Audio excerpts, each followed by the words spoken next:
7 லட்சம் இருக்கக்கூடிய ஒரு டிரான்ஸ்ஃபார்மரை 12.5 லட்சம் ரூபாய்க்கு இவங்க வாங்கியிருக்கிறாங்க. 26 பேர் போட்டி போடுறாங்கன்னு சொன்னால் 26 பேரும் அச்சடிச்ச மாதிரி ஒரே ரேட்டு கொடுக்குறாங்க. 2T KVAல 34 பேர் போட்டி போடுறாங்க. 34 பேரும் அச்சடிச்ச மாதிரி 7,51,660 ரூபான்னு கொட்டேஷன் கொடுக்குறாங்க. நீங்கள் எங்கேயாவது கேள்விப்பட்டிருக்கிறீங்களா? இன்ஸ்டாண்ட் ரேட் ஏறி போச்சு, இந்த ரேட் ஏறி போச்சு, 300 ரூபாய் ஏறி இருக்குன்னா நியூஸில் என்ன போடுறாங்க? பல மடங்கு ஏறி இருக்கிறது அப்படின்னு ஒரு லீடிங் நியூஸ் சேனல்ஸ் போடுறாங்க. அப்போ ஒரே நேரத்தில் எல்லா பெரிய நியூஸ் சேனல்ஸும் எப்படி இந்த நியூஸை போடுறாங்க இன்னைக்கு? ஏன்னா இல்லீகல் மைனிங் மேலே மினிஸ்டர் போயிட்டு க்ளோஸ் பண்ணுறாங்க. ஒரு ஆக்ஷன் எடுக்கிறத தடுக்கணும் அப்படிங்கிறதுக்காக ஒரு பெரிய லாபி வேலை செஞ்சு இன்னொரு பக்கம் அழுத்தம் கொடுக்க ஆரம்பிக்கிறாங்க. காணாமல் போயிருக்குன்னா அந்த அதிகாரி அதுக்கு பொறுப்பு இல்லை. கடந்த ஆட்சியில் இருந்த ஆதரவாக இருந்த அதிகாரிகள் செயல்பட்டார்களா, அரசியல்வாதிகள் செயல்பட்டார்களா என்பதெல்லாம் விசாரணையில் வர வேண்டும். கடந்த அரசாங்கத்தில் தான் CCTV வேலை செய்யாமல் போயிருக்கு. அப்போ கடந்த அரசாங்கத்தில் அந்த ஒப்பந்ததாரர்கள் யார் வராங்க, யார் ஒரு புரோக்கர்ஸ் வராங்க, எதுவுமே பார்க்கக்கூடாது என்பதற்காக இந்த ஏரியாவே ஒரு கொள்ளை கூடாரமாக செயல்படக்கூடிய வகையில் தான் இது செயல்பட்டுருக்கு அப்படிங்கிறது தான் பார்க்குறோம் இந்த மெட்டீரியல் மேனேஜ்மெண்ட். நான் ஒரு உதாரணம் சொன்னால் இந்த டிரான்ஸ்ஃபார்மர் ஊழலே இப்போ அந்த காசி என்ற ஒரு நபர், ஒரு அதிகாரி, ஒரு ஃபினான்ஷியல் கண்ட்ரோலராக இருக்கிறார். ஸோ அவர் யார் ஆக்சுவலி அந்த காசிங்கிறது? ஆண்டுகளில் நடந்த நிலக்கரி இறக்குமதி ஊழலாக இருக்கட்டும், நிலக்கரி போக்குவரத்து ஊழலாக இருக்கட்டும், தனியாரிடமிருந்து மின்சாரம் வாங்கிய ஊழல்களாக இருக்கட்டும், டிரான்ஸ்ஃபார்மர் ஊழல்களாக, TNERCயில் நடந்த ஊழல்கள், இந்த 5 ஊழல்களில் நாம் கொடுத்த தொகை மட்டுமே 65,000 கோடி ரூபாய்க்கு ஆதாரம் கொடுத்துருக்குறோம் லஞ்ச ஒழிப்பு துறையில். நான் மீண்டும் சொல்கிறேன், நாம் டிரான்ஸ்ஃபார்மர் ஊழல் பேசுகிறோம் அப்படின்னு சொன்னால் அது ஒரு சாம்பிள் தான். 50,000 கோடியிலேருந்து எக்ஸ்பெண்டிச்சர் எப்படி 75,000 கோடி ரூபாய்க்கு பவர் பர்ச்சேஸில் அதிகமாச்சு அப்படிங்கிறத விசாரித்தார்கள் என்றால் உள்ள பெரிய பூதமே கிடையாது. ரேஷன் பொருளை லாரி டிரான்ஸ்போர்ட் செய்வதில் 1000 கோடி ரூபாய்க்கு ஒரு ஊழல் பண்ணுறாங்க. 37 மாவட்டத்திலையும் டெண்டர் போடுறாங்க. 37 மாவட்டத்திலையும் ஒரே நிறுவனம் டெண்டர் எடுக்குது. ஜூன் 2024 வரை 300 ரூபாய் ஒரு மெட்ரிக் டன்னுக்கு ஓட்டிகிட்டு இருக்கிறாங்க. ஜூலை 1ஆம் தேதி அவங்களுக்கு டெண்டர் கொடுத்தோன்னா 600 ரூபாய்க்கு கொடுக்குறாங்க. 300 ரூபாய்க்கு உங்களுக்கு லாரி ஆட்கள் ஓட்டுவதற்கு தயாராக இருக்கிறார்கள். ஆனால் நீங்கள் அப்படி இல்லாமல் வேற ஒரு கம்பெனிக்கு டபுள் மடங்கு, கிட்டத்தட்ட 20,000 கோடி ரூபாய் இந்த இல்லீகல் மைனிங் ஆட்கள் கிட்டேருந்து நம்ம வசூல் பண்ண வேண்டிய பணம் இருக்கிறது. நான் குறைந்தபட்சம் சொல்கிறேன் 20,000 கோடி ரூபாய். இதெல்லாம் அரசுக்கு வர வேண்டிய வருமானம். ஒருத்தர் இருந்திருப்பார், அவருடைய பார்வைக்கு இல்லாமல் அது எப்படி நடந்திருக்கும் அப்படிங்கிற ஒரு கேள்வி வருது இல்லை இந்த இடத்துல. டாஸ்மாக் மின்சார வாரியம் 2 அமைச்சர் பதவி, பெரிய அமைச்சர் பதவி கொடுக்கப்படுகிறது. கறக்கக்கூடிய ஒரு துறை அப்படிங்கிறது தெரிஞ்சு ஊழலில் சிறந்தவராக இருந்த செந்தில் பாலாஜிக்கு தான் இது கொடுத்திருக்கிறார் ஸ்டாலின். ஸோ அவருடைய இன்டென்ஷனும் கொஸ்டின்.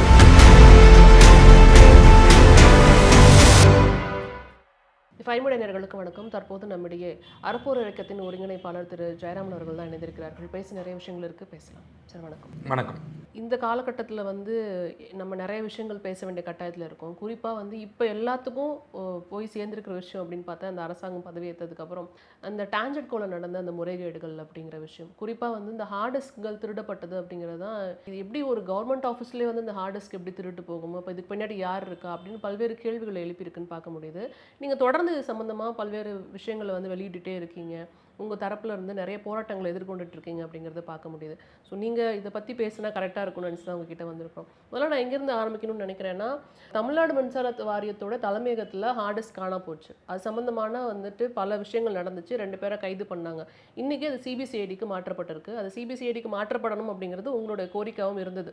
இது சாதாரணமாக ஒரு போலீஸ் விசாரித்தா எந்த முறைகேடும் கண்டுபிடிக்க முடியாது அப்படின்னு. ஸோ இங்கேருந்து நான் தொடங்கணும்னு நினைக்கிறேன். நீங்கள் ஆரம்ப கட்டத்துலேருந்து பார்த்துட்ருக்கீங்க அப்படிங்கிறதுனால இதோட விஷயங்களை கொஞ்சம் ப்ரீஃபாக சொன்னால் நல்லாயிருக்கும்னு நினைக்கிறேன். நாம் இந்த ஹார்ட் டிஸ்க்குகள் திருட்டு போயிருக்கு அப்படிங்கிற அந்த காலகட்டம் ரொம்ப முக்கியமானது அப்படின்னு நான் பார்க்குறேன். மே 16, 17 காலகட்டத்தில் இது திருடு போனதாக சொல்லப்படுகிறது. இப்போது இந்த காலகட்டம் என்பது ஒரு புது அரசாங்கம் வந்திருக்கிறாங்க. புதிய அரசாங்கம் வந்த உடனே அமைச்சர் அவர்கள் பேட்டி கொடுக்கிறார், உள்ள ரெவ்யூ நடத்துகிறாரு. தவறு செய்தவர்கள் மீது நடவடிக்கை எடுப்போம், முறைகேடுகள் மீதெல்லாம் நடவடிக்கை எடுப்போம் அப்படின்னு ஒரு ஸ்டேட்மெண்ட் அவர் கொடுக்குறாரு.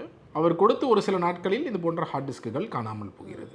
அதே நேரத்தில் இன்னொரு பக்கம் பார்த்தீங்க அப்படின்னு சொன்னால், நம்ம அறப்போர் இயக்கம் தொடுத்த டிரான்ஸ்ஃபார்மர் அந்த புகார், ஊழல் புகார் மீது 400 கோடி ரூபாய் ஊழல் புகார் மீது இது CBIக்கு மாற்றப்படுகிறது.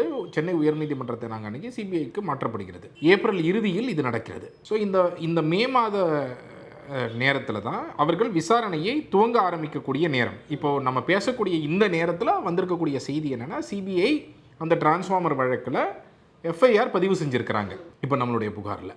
இப்போ இதன் மீதான விசாரணையும் சிபிஐ வந்து இல்லை மின்சார வாரியத்துக்கு போய் அவர்கள் வந்து அந்த விசாரணைகளை மேற்கொள்ள வேண்டும், அந்த ஆவணங்களை எல்லாம் சரிபார்க்க வேண்டும். அந்த அப்போது அந்த ஒரு காலகட்டத்தில் இது போன்று காணாமல் போகிறது எந்த துறையில் அப்படின்னா மெட்டீரியல் மேனேஜ்மெண்ட் துறையில். மெட்டீரியல் மேனேஜ்மெண்ட் என்று சொல்லக்கூடிய துறை தான் மின்சார வாரியத்தில் இருக்கக்கூடிய அனைத்து கொள்முதலுக்கும் பொறுப்பான துறை. அப்போ அந்த இடத்துல தான் ஆயிரக்கணக்கான கோடி ரூபாய் கொள்முதல் ஒவ்வொரு மாதமும் நடைபெறும். அப்போ அவ்வளவு பெரிய ஒரு கொள்முதல் நடக்கக்கூடிய ஒரு துறையில் சில ஷாக்கிங்கான விஷயங்கள் நம்ம கேள்விப்படுறோம்.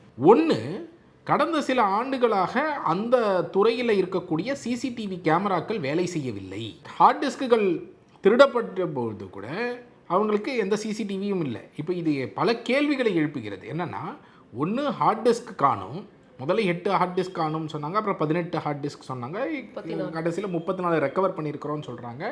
ஸோ உண்மையிலேயே எவ்வளவு ஹார்ட் டிஸ்க்குகள் காணாமல் போனது என்பது கூட சரியாக இன்னும் தகவல்கள் இல்லை.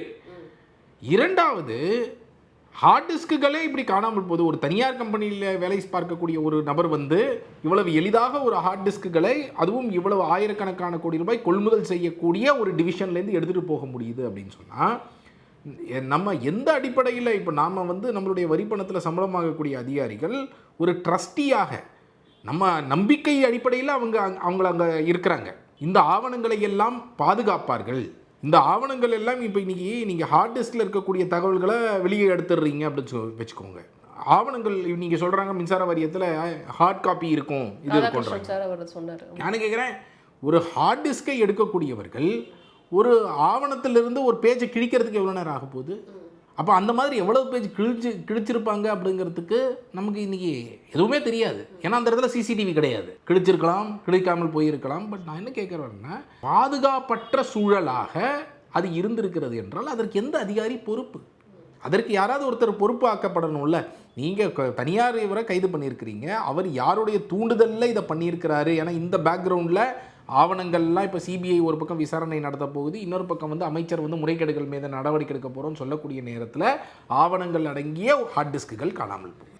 இதில் வந்து கேள்வி என்ன வருதுன்னா, நீங்கள் சொன்ன மாதிரி, அதாவது இந்த டிரான்ஸ்ஃபார்மர் டெண்டர் முறைகேடு, அதாவது ஊழலில் தான் வந்துட்டு விசாரிக்க போகிறோம் அப்படின்னு இங்கே ஒரு அனௌன்ஸ்மெண்ட் வரப்போ இங்கே வந்துட்டு காணா போகுது அப்படின்னு சொல்கிறீங்க. அதுக்கப்புறம் இங்கே நடந்த அரசியல் உரையாடல்கள், அதாவது அரசியல் விமர்சனங்கள் அப்படின்னு எடுத்துக்கிட்டோம் அப்படின்னா, திமுக வந்து இதை கூட வந்து உங்களால் பாதுகாப்பாக வச்சுக்க முடியாதா அப்படிங்கிற விமர்சனத்தை ஆளும் கட்சியின் மீது வைக்குது. அதே அதிமுக என்ன சொல்லுது அப்படின்னா, திமுகவுடைய பழைய திமுக அரசை காப்பாற்றுவதற்காக இந்த விஷயம் நடந்திருக்கு அப்படின்னு சொல்லுது. இப்போ நம்ம இது எதில் எடுத்துக்கலாம்? இது வந்து அரசியல் தவறா, அப்படி இல்லைன்னா அதிகாரிகள் மீது இல்லை தவறா? அரசியல்வாதிகள் இது பின்னாடி இருக்கிறாங்களா, இல்லை அதிகார மட்டத்தில் நடந்த தவறு? அது எப்படி எடுத்து பார்க்கலாம்? இப்போ இந்த மாதிரி ஒரு தனியார் நிறுவனத்திலிருந்து ஒரு நபர் திருடுகிறார் என்றால், இந்த தனியார் நிறுவனத்தில் அதாவது ஒப்பந்த தொழிலாளராக இருக்கக்கூடிய இந்த ஒப்பந்த தொழிலாளர்களை நியமித்தவர் யார்? ஒப்பந்த தொழிலாளர் நிறுவனத்தை நியமித்தவர்கள் யார்? அப்போ அதுக்கு என்ன செக்யூரிட்டி சிஸ்டம் இவ்வளோ வருஷமாக வச்சுருந்துருக்கிறீங்க? நான் என்ன கேட்குறேன்னா, இன்றைக்கி காணாமல் போனது வெளியவாது தெரிஞ்சிருக்கு, இதுக்கு முன்னாடி வெளியே தெரியலையோ அப்படின்னு நான் கேட்குறேன். இதுக்கு முன்பு என்ன நடந்திருக்கிறது? இது நான் அதனால தான் சொல்கிறேன், இது ஒரு கம்ப்ளீட் ஆடிட் பண்ணணும். ஏன்னா நீங்கள் முதல்ல 8 ஹார்ட் டிஸ்க் சொல்கிறீங்க, ஆனால் 18 ஹார்ட் டிஸ்க் காணாமல் போயிருக்கு, அப்புறம் 34 ரெக்கவர் பண்ணியிருக்கிறோன்றீங்க. அப்போ இதற்கு முன்பு கடந்த 5 ஆண்டுகள் 10 ஆண்டுகளில் என்னென்ன ஆவணங்கள் காணாமல் போயிருக்கிறது, என்னென்ன ஆவணங்கள் இருக்கிறது, இது யார் ஒரு ட்ரஸ்டிஷிப் யார் கையில் இருக்குது, யார் ரெஸ்பான்சிபிலிட்டி? அப்போ அதற்கென்று ஒரு அதிகாரி, மெட்டீரியல் மேனேஜ்மெண்ட்டுடைய சீனியர் அதிகாரிகள், சீஃப் இன்ஜினியர்லேருந்து அனைவரும் இருக்கிறார்கள். அதில் ஒரு ஐடி டீம் என்று ஒன்று இருக்கிறது. அப்போ இவர்களுக்கெல்லாம் பொறுப்பு இருக்கா இல்லையா? அப்போ இவர்களுக்கு அந்த அதிகாரி பொறுப்பாக்கப்பட வேணும்ல. ஒன்று காணாமல் போயிருக்குன்னா அந்த அதிகாரி அதுக்கு பொறுப்பு இல்லை. அப்போ இந்த பொறுப்புடைமை கண்டிப்பாக அந்த அதிகாரிகளுக்கு இருக்கிறது. இதற்கு பின்புலமாக கடந்த ஆட்சியில் இருந்த ஆதரவாக இருந்த அதிகாரிகள் செயல்பட்டார்களா, அரசியல்வாதிகள் செயல்பட்டார்களா என்பதெல்லாம் விசாரணையில் வர வேண்டும். இன்றைக்கி நமக்கு வந்து அதனால தான் சொல்கிறேன், அந்த விசாரணை வந்து இந்த ஒப்பந்த தொழிலாளரோடு நின்றுடக்கூடாது. நீங்கள் ஒரு லோக்கல் போலீஸ் ஸ்டேஷனில் விசாரிச்சிங்கன்னா அவங்களால அவ்வளோதான் விசாரிப்பாங்க. நீங்கள் இதற்கு பின்பு என்ன நடந்திருக்கிறது, அவர் யாரோட பேசியிருக்கிறாரு, என்னென்ன உரையாடல்கள் நடந்திருக்கிறது, அதற்கு முன்பாக கால் ட்ராக்கிங்லேருந்து பண்ணி நீங்கள் எந்த இடத்துல அவருடைய செல்ஃபோன்லாம் இருந்திருக்கிறதுங்கிறதுலேருந்து பார்த்து, பேங்க்லேருந்து பேலன்ஸ்லேருந்து விசாரித்து பல விஷயங்களை நீங்கள் வந்து பல கோணங்களில் விசாரித்து இதற்கு பின்பு யார் இருந்திருக்கிறார்கள் என்பதெல்லாம் கண்டுபிடிக்கப்பட வேண்டும். அதை வந்து ஒரு சிபிசிஐடியோ இல்லை அது போன்ற ஒரு ஸ்பெஷலைஸ்ட் ஏஜென்சியால் தான் செய்ய முடியும். அதனால தான் நம்ம ஆரம்பத்திலே என்ன சொன்னோம்னா, இது வந்து ஒரு ஸ்பெஷலைஸ்ட் ஏஜென்சி இதை ஹேண்டில் பண்ணணும். இதற்கு பின்பு யார் இருந்தாலும் இன்றைக்கி நம்ம வந்து இவர் தான் செய்திருக்கிறார் நம்ம ஒரு முடிவுக்கு வர முடியாது. ஆனால் இதற்கு பின்பு யார் இருந்தாலும் அவர்கள் அது வெளிச்சத்திற்கு வர வேண்டும், அவர்கள் தண்டனைக்கு உள்ளாக்கப்பட வேண்டும் அப்படிங்கிறது தான் நம்ம சொல்கிறோம். ஸோ இது வந்து புதிய அரசாங்கம் இதற்கு பொறுப்பெடுக்கணும் அப்படின்னு சொன்னீங்கன்னா கண்டிப்பாக அவர்களுக்கும் பொறுப்பு இருக்கிறது.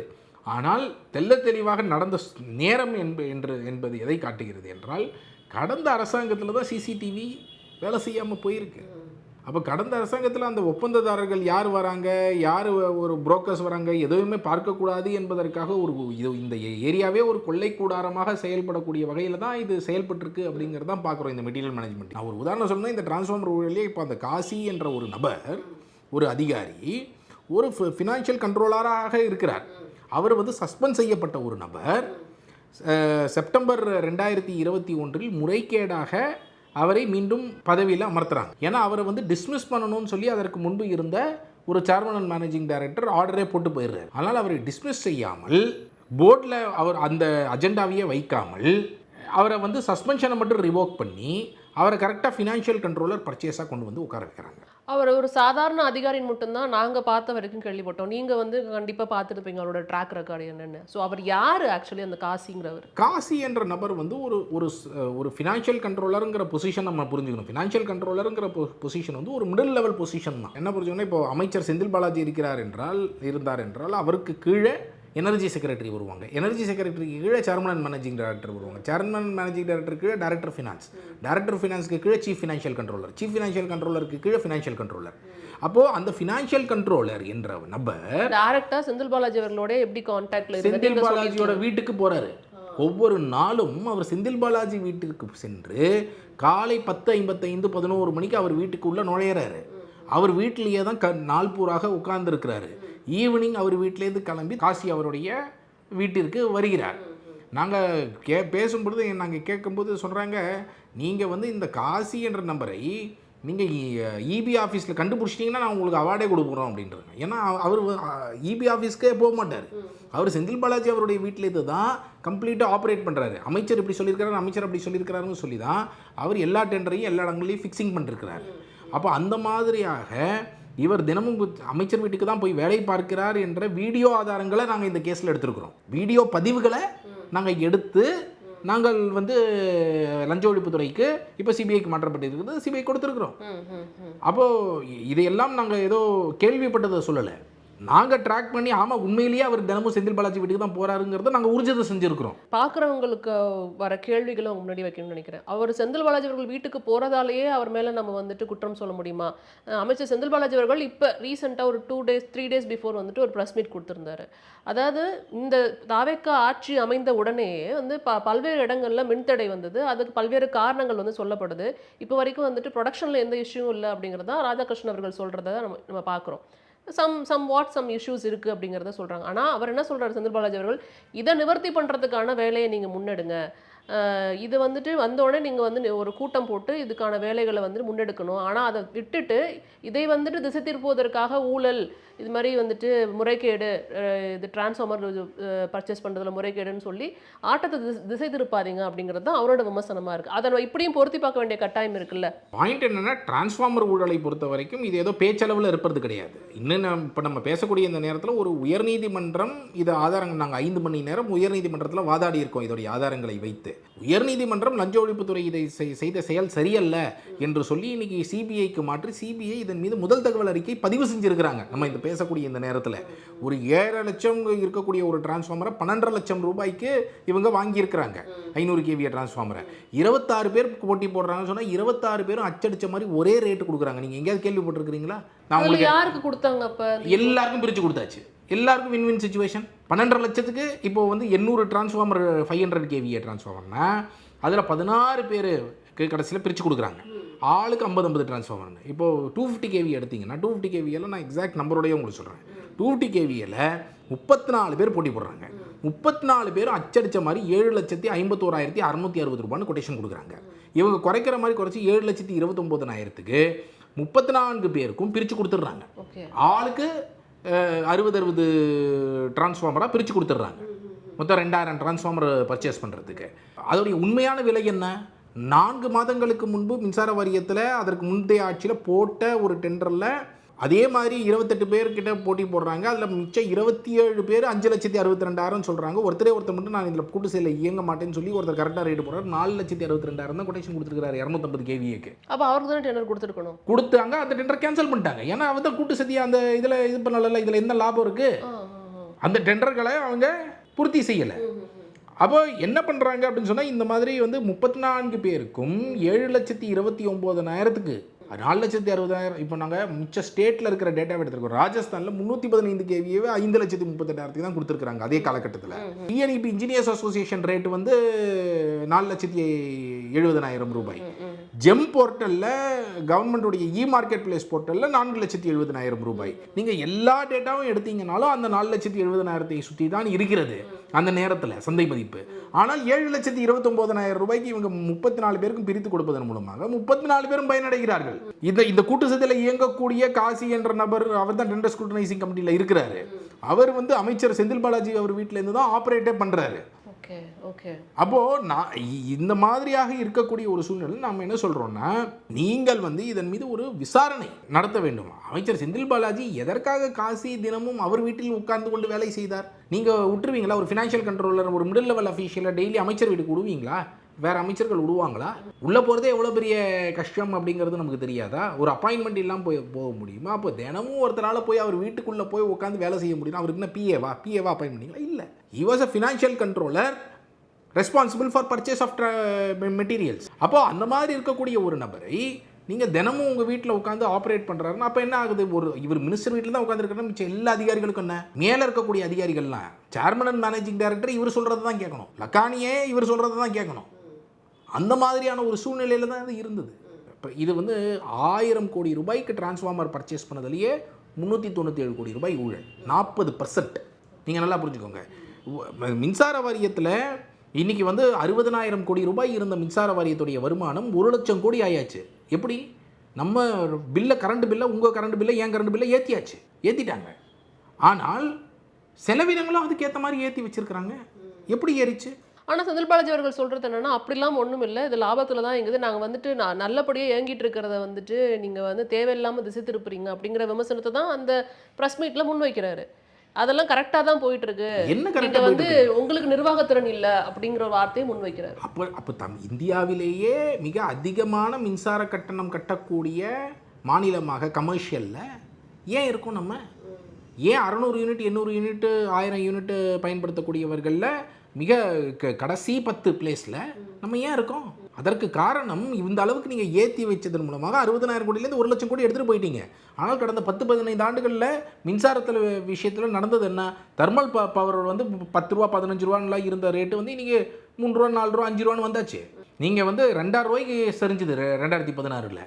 ஸோ இன்றைக்கி 4 ரூபா 5 ரூபா 6 ரூபான்னு எடுத்துக்கிட்டிங்கன்னா கூட இருக்கக்கூடிய ரேட்டு 10-15 ஆண்டுகளுக்கு முன்னாடி இருந்த ரேட்டை விட மிக குறைவு. சோலார் வந்து 2014 அதானியோட 7 ரூபாய்க்கு ஒப்பந்தம் போட்டாங்க. இன்றைக்கி என்ன ரேட்டு? 2.5 ரூபாய் ரேட்டு ஒரு யூனிட்டு. ஸோ நீங்கள் ஒரு பக்கம் செலவினங்கள் குறைஞ்சிடுச்சு. நீங்கள் ஒரு கம்பெனி நடத்துகிறீங்க, நீங்கள் ஒரு கம்பெனி நடத்தும் போது ரெவன்யூ வந்து பயங்கரமாக இன்க்ரீஸ் ஆகுது. உங்கள் கம்பெனியில் எக்ஸ்பெண்டிச்சர் கம்மியாகுது, செலவினங்கள் கம்மியாகுது. அந்த கம்பெனி எப்படிப்பட்ட கம்பெனி? செழிப்பான ஒரு கம்பெனியாக இருக்கணுமே. ஆனால் அப்படி இல்லாமல் நீங்கள் மேலும் மேலும் ஒரு முறையாக கரண்ட் பில்லை ஏற்றினீங்க, 2 முறை அடுத்த முறையும் நஷ்டத்தில் இயங்குதுன்னு சொல்லி கரண்ட் பில் ஏற்றுறீங்க. ஆனால் ஏற்றக்கூடிய அதே நேரத்தில் நீங்கள் செலவினங்களை என்ன பண்ணீங்க? 50,000 கோடி ரூபா பவர் பர்ச்சேஸ் இருந்த செலவினத்தை 75,000 கோடியாக இன்க்ரீஸ் பண்ணி வச்சிங்களே. எப்படி? இந்த மாதிரி டிரான்ஸ்ஃபார்மர் மாதிரி ஊழல்கள், இது மாதிரி 30% 40% ஊழல்கள் நடக்கிறதுனால தானே செலவினங்கள் இப்படி ஏறி இருக்கு. இப்போ நீங்கள் சொல்கிற மாதிரி இதுக்கு பின்னாடி அரசியல் தலைவர்கள் இருந்தாலும், அரசியல்வாதிகள் இருந்தாலும், ஒரு அமைச்சரோ இருந்திருந்தாலுமே தலைமைன்னு ஒன்று இருந்திருக்கும் இல்லையா? முதல்வர்னு ஒருத்தர் இருந்திருப்பார். அவருடைய பார்வைக்கு இல்லாமல் அது எப்படி நடந்திருக்கும் அப்படிங்கிற ஒரு கேள்வி வருது இல்லை இந்த இடத்துல. பாயிண்ட் என்னன்னா, இந்த ஹார்ட் டிஸ்கை பொறுத்த வரைக்கும் அது அவங்க விசாரணையில் தெரியும் யார் இதில் ஈடுபட்டாங்கன்னு. பட் இது போன்ற மின்சார வாரியத்தை மிக மோசமாக செயல்படுத்தியது முதலமைச்சர் ஸ்டாலினுக்கு தெரியாமல், முன்னாள் முதலமைச்சர் ஸ்டாலினுக்கு தெரியாமல் நடக்கலையே. முன்னாள் முதலமைச்சர் ஸ்டாலின் 2021 செந்தில் பாலாஜி அவர்களை அவர் அமைச்சராக போட்ட பொழுது செந்தில் பாலாஜியோட குவாலிஃபிகேஷன் என்ன சொல்லுங்கள்? 2019 திமுக இணைகிறாரு, 2021 அவருக்கு அமைச்சர் பதவி கொடுக்கப்படுகிறது. டாஸ்மாக், மின்சார வாரியம் 2 அமைச்சர் பதவி, பெரிய அமைச்சர் பதவி கொடுக்கப்படுகிறது. என்ன எக்ஸ்பீரியன்ஸ் இருக்கு அவருக்கு? அதற்கு முன்பு அனுபவம் என்ன? ஸ்டாலின் அவர்களே கரூரில் பேசியிருக்கிறாரு அந்த அனுபவத்தை பற்றி. ஊழலில் சிறந்தவர் அப்படின்னு பேசியிருக்கிறாரு செந்தில் பாலாஜி. அப்போது அந்த ஒரு காரணத்துக்காக தான் ஸ்டாலின் அவருக்கு இந்த மாதிரி இவ்வளோ பெரிய போர்ட்ஃபோலியோவை கொடுத்துருக்கிறது. இதில் வந்து ஒரு மில்கிங் கவ் ஒன்று நீங்கள் எந்த அளவுக்கு இதிலேருந்து கறக்க முடியுமோ கறக்கக்கூடிய ஒரு துறை அப்படிங்கிறது தெரிஞ்சு ஊழலில் சிறந்தவராக இருந்த செந்தில் பாலாஜிக்கு தான் இது கொடுத்துருக்கிறார் ஸ்டாலின். ஸோ அவருடைய இன்டென்ஷனும் கொஸ்டினபிள் இந்த என்டையர் இஷ்யூவில். இந்த சட்ட போராட்டத்தை நீங்கள் வந்து இந்த கவர்மெண்ட் வரதுக்கு முன்னாடியே நீங்கள் தொடங்கிட்டீங்க. அப்போ உங்களுக்கு ஒரு நெருக்கடி இருந்திருக்கும். இது வந்து இது சம்மந்தமான பல தகவல்கள் வந்துட்டு தலைமைக்கும் தெரிஞ்சிருக்க வாய்ப்பு இருக்குது. அப்படிங்கிற பட்சத்துலையுமே இது சம்மந்தமாக உங்ககிட்ட யாராவது அணுகுனாங்களா? அந்த சமயத்தில் ஏதாவது நடந்துச்சா? இந்த டிரான்ஸ்ஃபார்மர் ஊழலை பொறுத்த வரைக்கும் நாங்கள் சட்ட ரீதியாக முதல்ல புகார் கொடுத்தோம். அதற்கு பிறகு சட்ட ரீதியாக நாங்கள் அணுகினோம். சட்ட ரீதியாக அணுகின போது லஞ்ச ஒழிப்புத்துறைக்கு மேலே ஒரு பெரிய ப்ரெஷர். லஞ்ச ஒழிப்புத்துறை ஒரு மிகப்பெரிய ஒரு மோசடியை இந்த வழக்கில் வந்து செய்ய முயற்சித்தாங்க. அவங்க என்ன பண்ணாங்க அப்படின்னு சொன்னால் 2 வருஷமாக என்னை கூப்பிடவே இல்லை என்கொயரிக்கு. 2023 நான் புகார் கொடுத்துருக்கிறேன். 2024 நான் நீதிமன்றத்துக்கு போயிருக்கிறேன். 2026 ஏப்ரல் 7ஆம் தேதி ஃபைனல் ஹியரிங் டேட் ஃபிக்ஸ் செய்யப்படுகிறது. அந்த ஏப்ரல் 7ஆம் தேதி ஃபைனல் ஹியரிங் டேட் ஃபிக்ஸ் செஞ்ச பிறகு ஏப்ரல் 1ஆம் தேதி லஞ்ச ஒழிப்புத்துறை என்னை வந்து விசாரணைக்கு கூப்பிடுறாங்க. இவ்வளவு நாளாக கூப்பிடாதவங்க நீங்கள் ஏன் இப்போ கூப்பிடுறீங்க அப்படின்னு கேட்குறாங்க. அண்ணா 1ஆம் தேதி நான் போகிறேன். அன்றைக்கி போகும்பொழுது லஞ்ச ஒழிப்புத்துறை என்ன பண்ணாங்க, அதோடைய டிஎஸ்பி என்கிட்ட வந்து ஒரு சில இதை காமிச்சு நாங்கள் ஏற்கனவே ஆதாரங்களோட ரொம்ப டீட்டெயிலாக கொடுத்துருக்குறோம். ஒரு சில விஷயங்களை காமிச்சு இதுக்கெல்லாம் உங்கள்கிட்ட ஆவணங்கள் இருக்கான்னு கேட்டாங்க. அதெல்லாம் ஆவணங்கள் இருக்குது, நான் என்னெல்லாம் ஆவணங்கள் இருக்குன்னு பார்த்துட்டு நான் உங்களுக்கு எடுத்துகிட்டு வந்து கொடுக்குறேன் அப்படின்னு சொல்கிறேன். ஆனால் எனக்கு ஒரு டவுட் வருது, இவங்க ஏதோ ஏன் கடைசி நிமிஷத்தில் இதை பண்ணுறீங்க அப்படின்னு கேட்குறேன். அவங்ககிட்ட எந்த பதிலும் இல்லை. ஸோ அடுத்த நாளே நான் என்ன பண்ணுறேன்னா எதற்கும் எடுத்துகிட்டு போகிறனால அவசரமாக வந்து எடுத்துகிட்டு போய் ஏப்ரல் 2ஆம் தேதி ஈவினிங் 5 மணிக்கு திரும்ப லஞ்ச ஒழிப்புத்துறையில் போயிட்டு நான் அந்த ஆவணங்களை கொடுத்துட்றேன். இன்னொரு பக்கம் ரெஜிஸ்டர்ட் போஸ்ட்லேயே அனுப்பிடுறேன். 5:30 மணிக்கு நான் இன்றைக்கி ஈவினிங் கொடுத்துருக்குறேன் ஏப்ரல் 2ஆம் தேதி.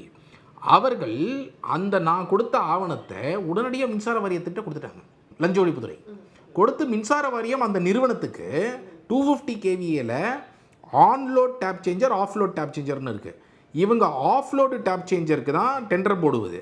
ஆனால் கம்பேரிசன் இந்த 7,29,000 அதிகமான ரேட்டை வந்து நியாயப்படுத்துவதற்காக இவங்க என்ன பண்ணுறாங்கன்னா ஆன்லோடோட கம்பேர் பண்ணுறாங்க. அப்போ இப்படி கம்பேர் பண்ணியிருக்கிறீங்க, இந்த ஆவணம் இவங்க கிட்ட என்கிட்ட இருக்கான்னு கேட்குறாங்க. நான் பார்த்து சொல்கிறேங்கன்னு சொல்லி அடுத்த நாள் கொண்டு போய் கொடுத்துட்றேன், இதை பாருங்க அப்படின்னு சொல்லிட்டு. இவங்க உடனடியாக அதை மின்சார வாரியத்தில் கொடுத்து மின்சார வாரியம் அந்த நிறுவனத்தை தொடர்பு கொண்டு அந்த நிறுவனத்துக்கு ப்ரெஷர் போட்டு உடனடியாக நீங்கள் இமெயில் பண்ணுங்கன்னு சொல்லி அந்த நிறுவனத்துக்கிட்டேருந்து ஒரு இமெயில் வாங்குறாங்க.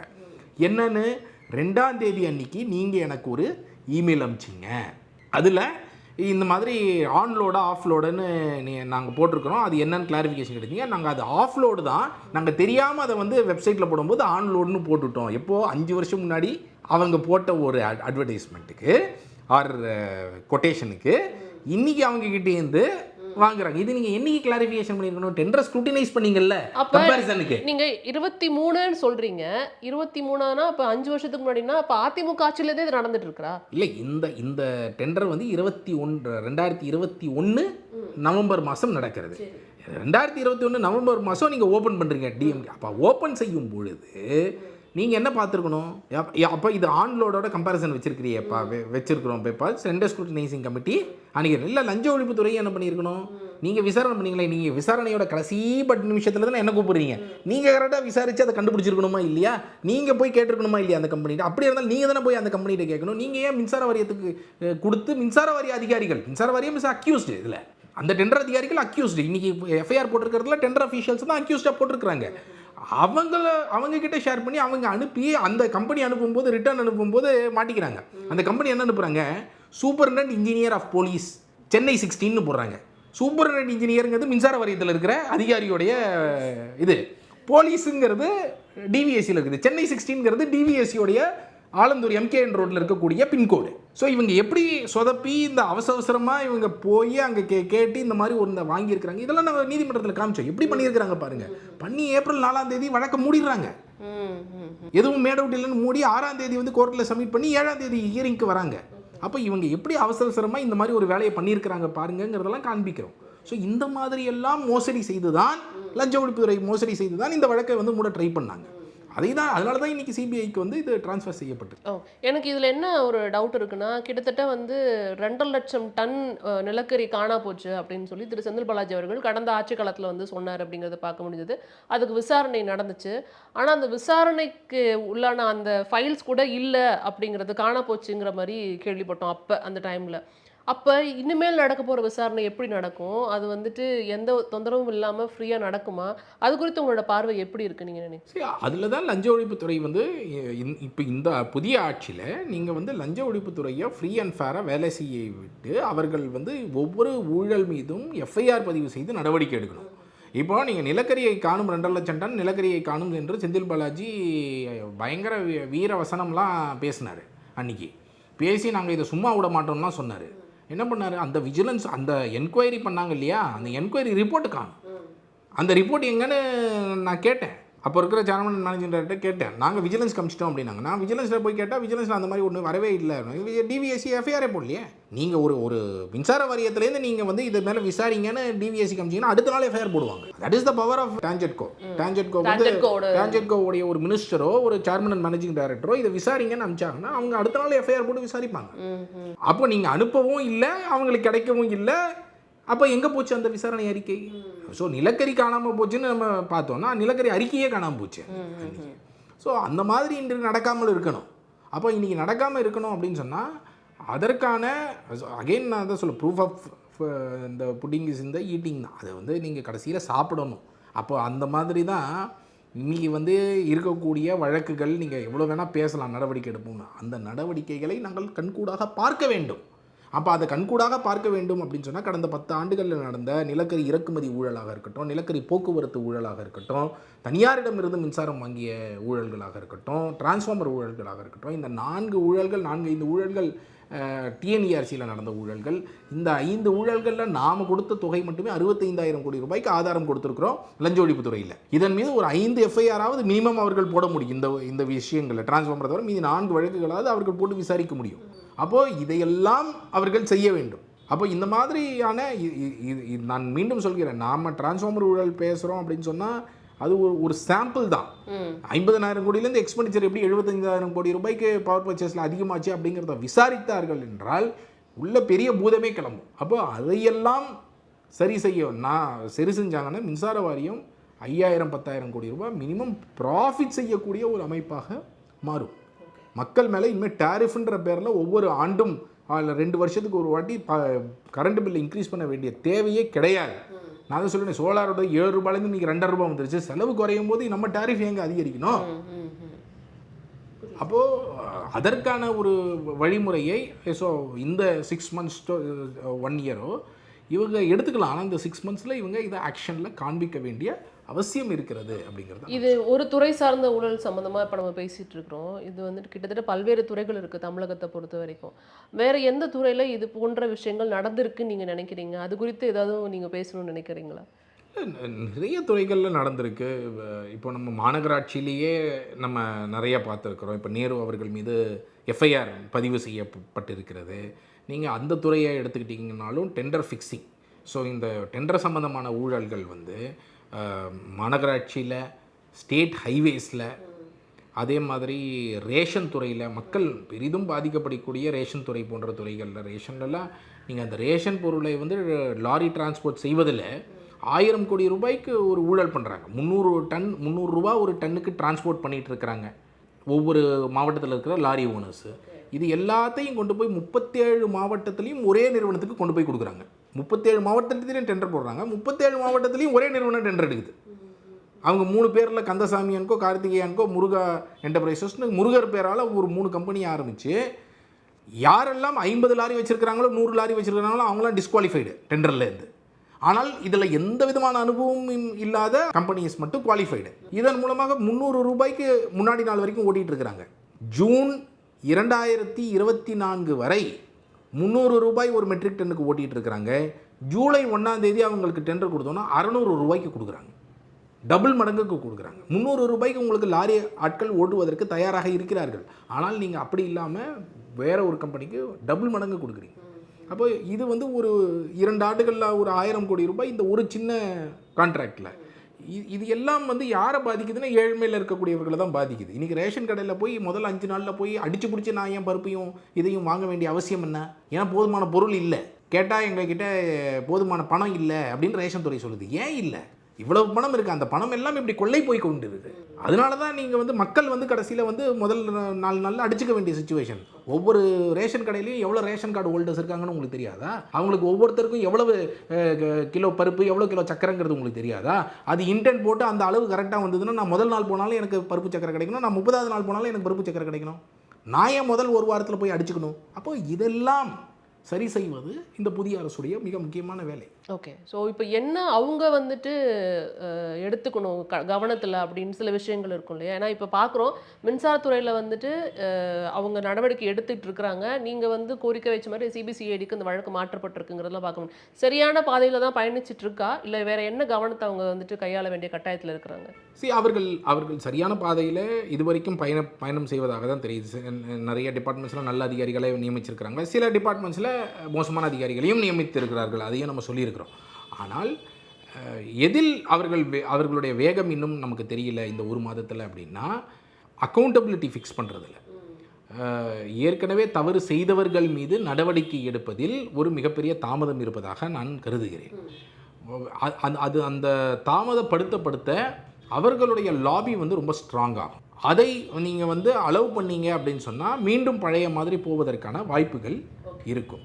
ஸோ அதனால் நீங்கள் வந்து மிக தெளிவாக, நான் என்ன சொல்கிறேன்னா, நீங்கள் ஒரு சீனியர் ஐஏஎஸ் அதிகாரி, மிக ஊழல் கரை படைத்த ஒரு ஐஏஎஸ் அதிகாரியை வைத்து நீங்கள் பரவாயில்ல அட்ஜஸ்ட் பண்ணி இவங்களை வச்சு தான் நம்ம வேலை வாங்கணும்னு சொல்லி வேலை வாங்க முடியாது. அவர் கண்டிப்பாக ஊழலில் தான் தொடர்ந்து செய்ய போகிறார். நீங்கள் அதற்கு பதில் ஜூனியராக இருக்கக்கூடிய ஐஏஎஸ் அதிகாரி நேர்மையானவராக இருந்தால் அவரை கூட நீங்கள் பவர்ஃபுல் பொசிஷனில் போடுங்க, தப்பு கிடையாது. அவர் கற்றுக்கிட்டு ஒழுங்காக பண்ணுவார். இன்டென்ஷன் தான் ரொம்ப முக்கியமே தவிர, நீங்கள் வந்து அவர்களுக்கு அமைச்சர்களுக்கு அனுபவம் இருக்கிறதா அப்படின்னு கேட்டிங்கன்னா, என்ன அனுபவம் திமுக அமைச்சருக்கு அதிமுக அமைச்சருக்கு இந்த ஊழல் பண்ணுற அனுபவம் இருந்தது. அந்த அனுபவம் இவங்களுக்கு தேவை கிடையாது. நான் என்ன சொல்கிறேன்னா, அனுபவம் அப்படிங்கிறது இது வந்து மக்கள் நலன் சார்ந்து மக்களுக்கு நல்லது செய்யணும்னு நினைக்கக்கூடிய விஷயம்தான் தேவை ஒரு அமைச்சருக்கு. ஒரு ஐஏஎஸ் அதிகாரிக்கும் அவ்வளோதான் தேவை. அதனால் அவர்கள் அந்த மாதிரியான ஒரு வழிமுறையை தேர்ந்தெடுத்து யாரெல்லாம் தவறு செய்தார்களோ அவர்கள் மீது நீங்கள் அக்கௌண்டபிலிட்டி கொண்டு வந்தாலும் மிச்சவங்களுக்கு ஒரு பயம் வரும். நாளைக்கு நாம் தவறு செய்தால் நமக்கும் இதான் நிலைமை அப்படின்னு சொல்லிட்டு. ஸோ அந்த மாதிரி நீங்கள் வந்து ஒரு போட்டை ராக் பண்ணும்போது சில பிரச்சனைகள் வரும். அது நீங்கள் வந்து நிற்கணும். இப்போ இன்றைக்கி பார்த்தீங்கன்னா ஒரு மிகப்பெரிய லாபி காலையிலேருந்து நீங்கள் பார்த்துருப்பீங்க. எம்சாண்ட் ரேட் ஏறி போச்சு, இந்த ரேட் ஏறி போச்சு, கட்டுமான பொருட்கள் 150 ரூபாய் 300 ரூபாய் ஏறி இருக்குது அப்படின்னா 3500 3800 ரூபாய் ஏறி இருக்குது, 300 ரூபாய் ஏறி இருக்குன்னா நியூஸில் என்ன போடுறாங்க, பல மடங்கு ஏறி இருக்கிறது அப்படின்னு ஒரு லீடிங் நியூஸ் சேனல்ஸ் போடுறாங்க. 3500 3500 ரூபாய் ஏறினது பல மடங்கு ஏறுறதா சொல்லுங்கள்? இது ஒரு லாபி பயங்கரமாக ஒர்க் பண்ணுறாங்க. இதுக்கு பின்னாடி இல்லீகல் மைனிங் லாபி இதை ஆர்டிஃபிஷியலாக ரைஸ் பண்ணுறதுக்கான நிறைய வேலைகள் செய்து கொண்டு இருக்கிறார்கள் அப்படின்னு தகவல்கள் வருது. அப்போது ஒரே நேரத்தில் எல்லா பெரிய நியூஸ் சேனல்ஸும் எப்படி இந்த நியூஸை போடுறாங்க இன்றைக்கி, இந்த மாதிரி ஒரு நியூஸை? ஏன்னா இல்லீகல் மைனிங் மேலே மினிஸ்டர் போயிட்டு க்ளோஸ் பண்ணுறாரு. அங்கே க்ளோஸ் பண்ண உடனே அவர் ஆக்ஷன் எடுக்கிறத தடுக்கணும் அப்படிங்கிறதுக்காக ஒரு பெரிய லாபி வேலை செஞ்சு இன்னொரு பக்கம் அழுத்தம் கொடுக்க ஆரம்பிக்கிறாங்க. இப்போ கவர்மெண்ட் என்ன பண்ண போகுது? நீங்கள் சப்ளை கம்மியாகுதுன்னு சொல்கிறாங்களா, நீங்கள் கேரளாவுக்கு போகிறத பேன் பண்ணுங்கள். லீகலாக மைண்ட் பண்ண ரிசோர்ஸஸை தமிழ்நாட்டுக்கு யூஸ் பண்ணுங்கள், எப்படி ஏறுதுன்னு பார்ப்போம். ஸோ நீங்கள் ரிவர்ஸில் ஆக்ஷன் கரெக்டாக எடுக்கணும். அப்படி எடுத்தீங்கன்னா தான் இந்த பவர்ஃபுல் இல்லீகல் மைனிங் லாபியை நீங்கள் கட்டுப்படுத்த முடியும். நீங்கள் லீகலாக பண்ணுறக்கூடியவங்களுக்கு லைசன்ஸ் கொடுக்கணும், இல்லீகலாக பண்ணுறவங்களுக்கு கேன்சல் பண்ணணும், அவங்க கிட்ட அபராதம் வசூல் பண்ணணும். கிட்டத்தட்ட 20,000 கோடி ரூபாய் இந்த இல்லீகல் மைனிங் ஆட்கள் கிட்டேருந்து நம்ம வசூல் பண்ண வேண்டிய பணம் இருக்கிறது அவர்கள் பண்ண இல்லீகல் மைனிங்க்கு. அதற்கு மேலேயே இருக்கும். நான் குறைந்தபட்சம் சொல்கிறேன் 20,000 கோடி ரூபாய்ன்னு. இதெல்லாம் அரசுக்கு வர வேண்டிய வருமானம். அப்போது இந்த மாதிரியான நடவடிக்கைகளை தைரியமாக துரிதமாக அரசு எடுக்க வேண்டும். நிச்சயமாக சார். ஸோ நிறைய விஷயங்கள் நீங்கள் சொல்லியிருக்கீங்க. அதாவது நிறைய புரியாத விஷயங்களை புரிய வச்சுருக்கீங்க, அப்படி தான் நான் பார்க்குறேன். எங்களுக்கும் நிறைய விஷயங்கள் மூலமாக தெரிஞ்சிச்சு. அடுத்த கட்டம் எப்படி நகருதுன்னு பார்க்கலாம் சார். உங்களோட நேரத்திற்கு ரொம்ப நன்றி. நன்றி.